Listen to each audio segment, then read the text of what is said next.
ಪುಸ್ತಕ ಜ್ಞಾನಿಯೋ ಮೂಲವ ಮರೆತು ನಾನು ನಾನು ಎನ್ನುವನು. ಇವನಿಗಿಂತ ಸಂಸಾರಿಯ ಮೇಲು ಅವ ಭಯದಿಂದಿಹನೋ ಕಬೀರ, ಅವ ಭಯದಿಂದಿಹನೋ. ಎಲ್ಲವ ಬಲ್ಲವನಾಗುವನೋ ಒಂದನು ತಿಳಿದರೆ, ಎಲ್ಲವ ಬಲ್ಲವನಾಗುವನೋ ಒಂದನು ತಿಳಿದಿದ್ದರೆ. ಎಲ್ಲವ ತಿಳಿದು ಏನು ತಿಳಿಯನು ಒಂದನು ತಿಳಿಯದಿರೆ ಕಬೀರ, ಒಂದನು ತಿಳಿಯದಿರೆ.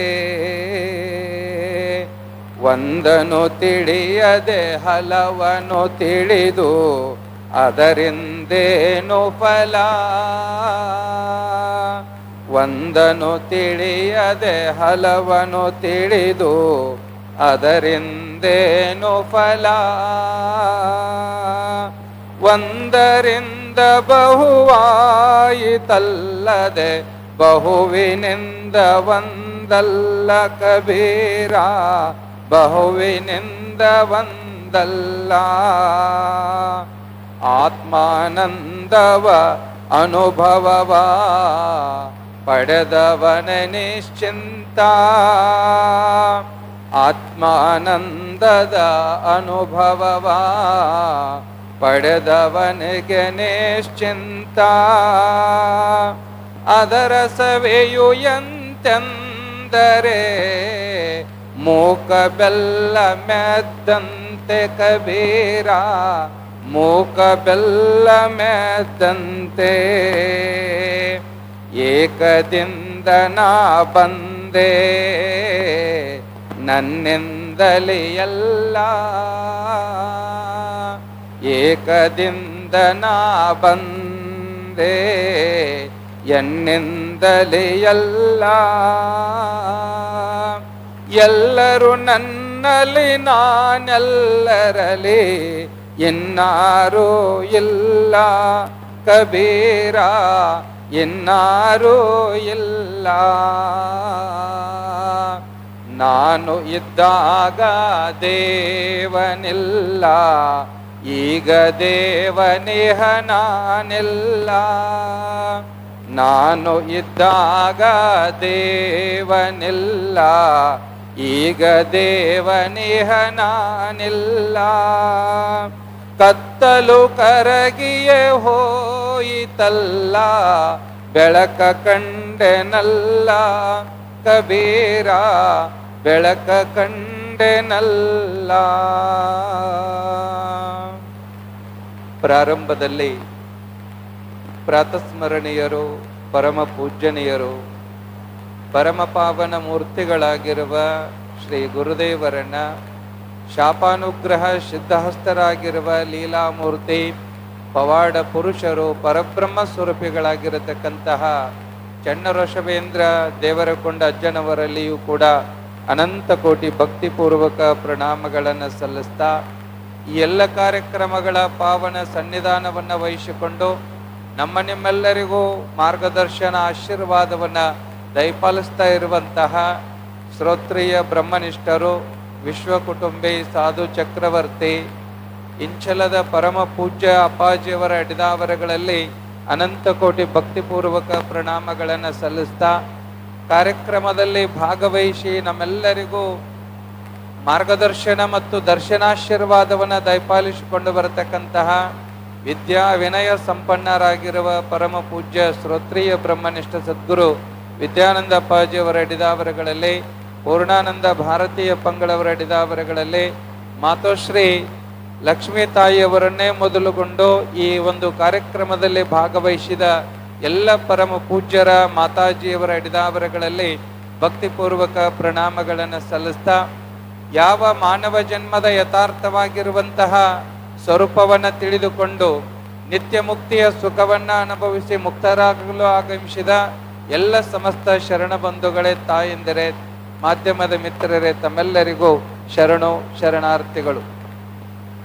ನಿಜಗುಣರ ಒಂದೊಂದು ಪದ್ಯದ ಒಂದೊಂದು ಸಾಲು ಕೂಡ ಒಂದು ರೀತಿಯೊಳಗ ಸುಪ್ರೀಂ ಕೋರ್ಟ್ ಜಡ್ಜ್ಮೆಂಟ್ ಇದ್ದ ಹಾಗೆ.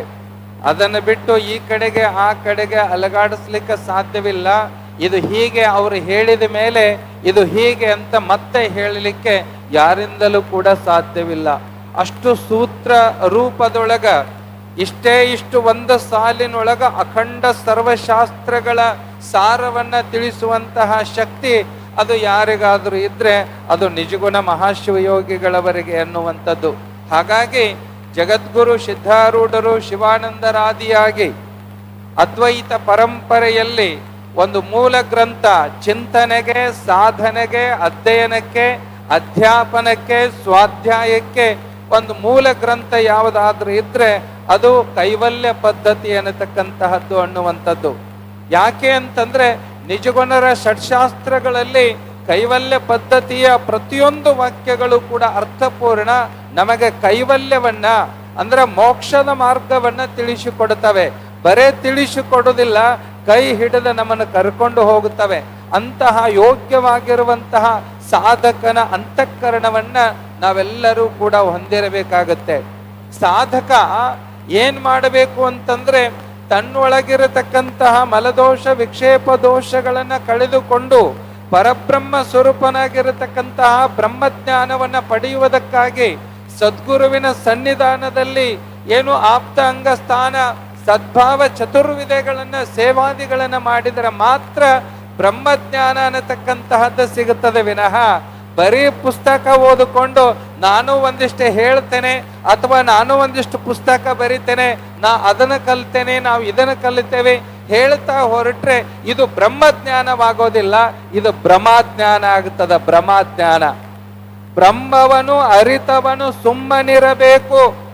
ಬ್ರಹ್ಮಜ್ಞಾನವನ್ನ ಅರ್ಥಂತವರೇ ಹಾಗಿರ್ತಾರೆ ಅಂತಂದ್ರ ಸುಮ್ಮನೆ ಇರ್ತಾರೆ. ಅವರು ಯಾವತ್ತೂ ಕೂಡ ನಾನು ಬ್ರಹ್ಮಜ್ಞಾನಿ ಬ್ರಹ್ಮಜ್ಞಾನಿ ಬ್ರಹ್ಮಜ್ಞಾನಿ ಅಂತ ಹೇಳ್ಕೊಂತ ಅಡ್ಡಾಡೋದಿಲ್ಲ. ಹಾಗಾಗಿ ಮಹಾತ್ಮರು ಹೇಳಿಕೊಂಡು ಬಂದ್ರು. ಈಗಾಗಲೇ ಪೂರ್ವದಲ್ಲಿ ಪೂಜ್ಯದ್ವಯರು ಬಹಳ ಅದ್ಭುತವಾಗಿ ಆಳವಾಗಿ ಅದರ ವಿಷಯಗಳನ್ನ ವಿಶ್ಲೇಷಣೆ ಮಾಡಿದ್ದಾರೆ. ನಮಗೆ ಈ ಒಂದು ಸಾಮಾನ್ಯ ಜ್ಞಾನಕ್ಕೂ ಅಂದ್ರೆ ಲೌಕಿಕ ವಿದ್ಯೆಗೂ ಮತ್ತು ಪರಾವಿದ್ಯೆ ಅಪರಾವಿದ್ಯೆಗೂ ವ್ಯತ್ಯಾಸ ಏನು ಅಂತಂದ್ರೆ ತಿಳ್ಕೊಳ್ಬೇಕು. ಇದು ಕೇವಲ ನಮಗ ಹೊಟ್ಟೆಪಾಡಿಗಾಗಿ ಜೀವನವನ್ನ ಏನು ನಡೆಸಲಿಕ್ಕೆ ಬೇಕಾಗಿರುವಂತ ಕೆಲವೊಂದಿಷ್ಟು ತಿಳುವಳಿಕೆಯನ್ನು ಕೊಡುತ್ತದೆ.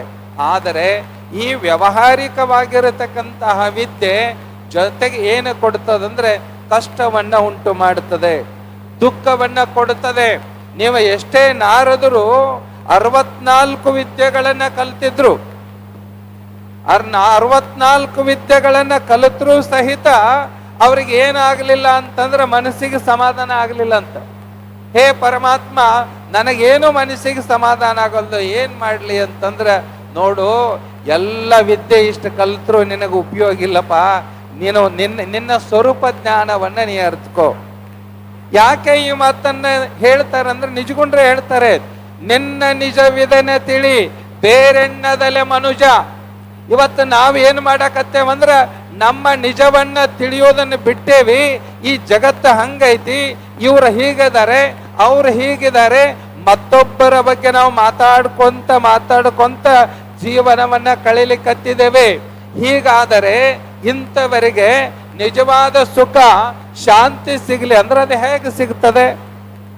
ತೋರದಯ್ಯ ಸುಖ ತೋರದಯ್ಯ, ಬೇರೆ ಬೇರೆ ಭಾವಿಸಿ ಬ್ರಹ್ಮಜ್ಞಾನ ಒಂದಿಲ್ಲದವಗೆ ತೋರದಯ್ಯ ಸುಖ ತೋರದಯ್ಯ. ಇವತ್ತು ಬಹಳಷ್ಟು ನಾವು ಸುಖವಾಗಿರಬೇಕು ಅಂತ ತಿಳ್ಕೊಂಡು ಮನೆ ಕಟ್ಟಿಸಿದ್ವಿ, ಮನೆಯೊಳಗ ಎಲ್ಲಾ ವಸ್ತುಗಳನ್ನ ತಗೊಂಡು ಬಂದಿಟ್ವಿ, ಎಷ್ಟು ಬೆಳ್ಳಿ ಬಂಗಾರ ತಗೊಂಡು ಬಂದಿಟ್ರು ಸಹಿತ ನಮಗ ಸುಖ ಆಗೇತೇನು ಸುಖ ಆಗತ್ತದೇನು ಅಂತ ಕೇಳಿದ್ರ ನಮಗ ಸುಖ ಆಗಿಲ್ಲ, ಆಗೋದು ಇಲ್ಲ, ಯಾರ ಅಪ್ಪಗೂ ಆಗುದಿಲ್ಲ ಅಂತಾರ ಅವ್ರು.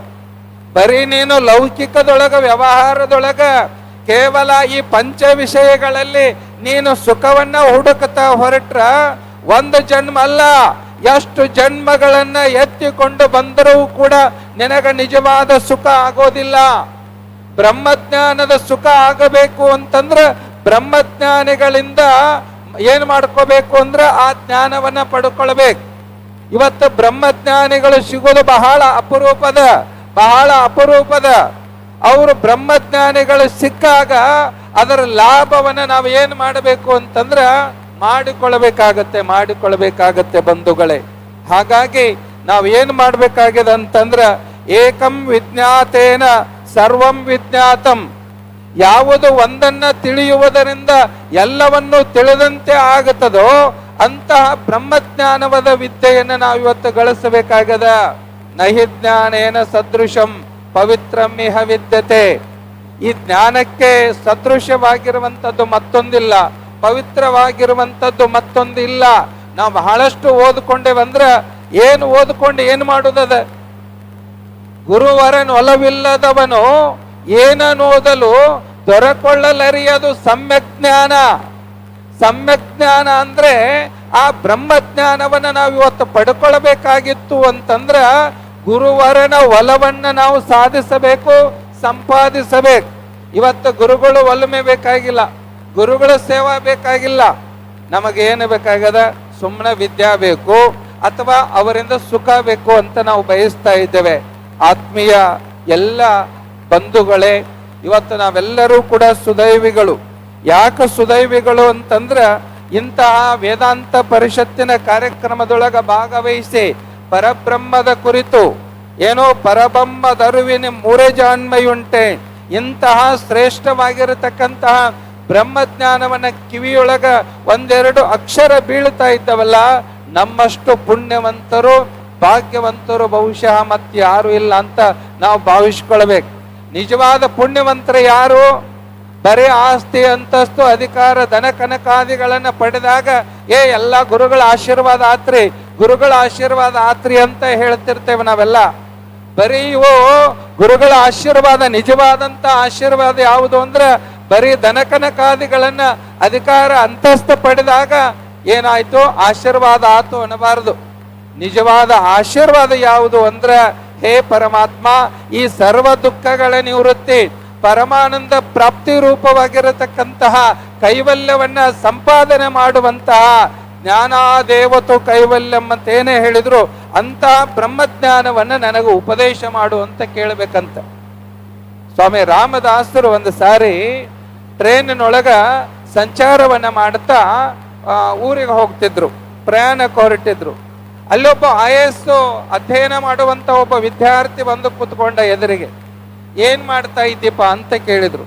ಏನಿಲ್ಲ ಗುರುಗಳೇ, IAS ಅಧ್ಯಯನ IAS ಪ್ರಿಪರೇಷನ್ ಮಾಡ್ತಾ ಇದ್ದೇನೆ, ಇನ್ನೇನು IAS ಆಯ್ತು ಅಂತಂದ್ರೆ ಮುಂದೆ ನೌಕರಿ ಮಾಡಬೇಕಾಗ್ಯದ ಅಂತ ಹೇಳಿದ.